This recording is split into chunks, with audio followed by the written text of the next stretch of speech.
నమస్కారం. ఈటీవీ భారత్ కు స్వాగతం. మీరు చూస్తున్నారు న్యూస్ టైం. ముగిసిన పట్టభద్రుల ఎమ్మెల్సీ ఎన్నికల ప్రచారంలో ఉత్సాహంగా పాల్గొన్న ప్రధాన పార్టీలు. ఈ నెల 27న ఉప ఎన్నిక, జూన్ 5న ఫలితాలు. బంజారాహిల్స్ లోని కమాండ్ కంట్రోల్ కు ముఖ్యమంత్రి రేవంత్ రెడ్డి సీఎం హోదాలో తొలిసారి కమాండ్ కంట్రోల్ కు రాక డ్రగ్స్ నిర్మూలనకు తీసుకోవాల్సిన అంశాలపై సమీక్ష. 24 గంటల విద్యుత్కు సర్కారు కట్టుబడి ఉందన్న ఉత్తమ్. సౌర, గాలి, హైడ్రో పవర్ ఉత్పత్తికి మొగ్గు చూపేలా చర్యలు, పర్యావరణ పరిరక్షణకు కట్టుబడి ఉందని ప్రకటన. రాష్ట్రంలో 95% స్థానికత కోటా తెచ్చింది బీఆర్ఎస్ సర్కారే. ఉమ్మడి ఏపీలో యువతకు తీవ్ర అన్యాయం జరిగిందన్న కేటీఆర్. 30,000 ఉద్యోగాల భర్తీ పేరిట సీఎం పచ్చి అబద్దాలు చెబుతున్నారని ఆక్షేపణ.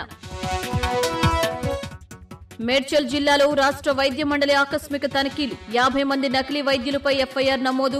ఆరోగ్య కేంద్రాల్లో యాంటీబయాటిక్స్ ఇస్తున్నట్లు వెల్లడి.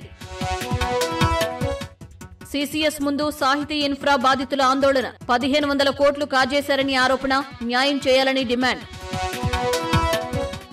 సజావుగా 6వ విడత సార్వత్రిక ఎన్నికల పోలింగ్. 58 పార్లమెంటు స్థానాలకు ఎన్నికలు. ఓటు హక్కు వినియోగించుకున్న ప్రముఖులు. ఛత్తీస్గఢ్ లో గన్ పౌడర్ తయారీ పరిశ్రమలో పేలుడు. ఘటనలో 17 మంది దుర్మరణం. శిథిలాల్లో మరికొందరు చిక్కుకుని ఉంటారని భావిస్తున్న స్థానికులు. బీజేపీ మళ్లీ అధికారంలోకి వస్తే పేదలకు పక్కా ఇళ్లు. 3 కోట్లకు పైగా కట్టి ఇస్తామన్న ప్రధాని మోదీ. బీహార్ సభలో ఇండియా కూటమిపై మోదీ ఫైర్.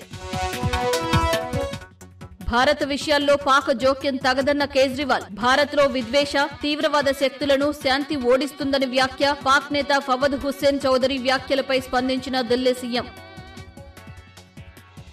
ఇవి ఇప్పటివరకున్న ప్రధానాంశాలు. మరిన్ని తాజా అప్డేట్స్ కోసం www.etvbharat.com వెబ్సైట్ ను సందర్శించండి.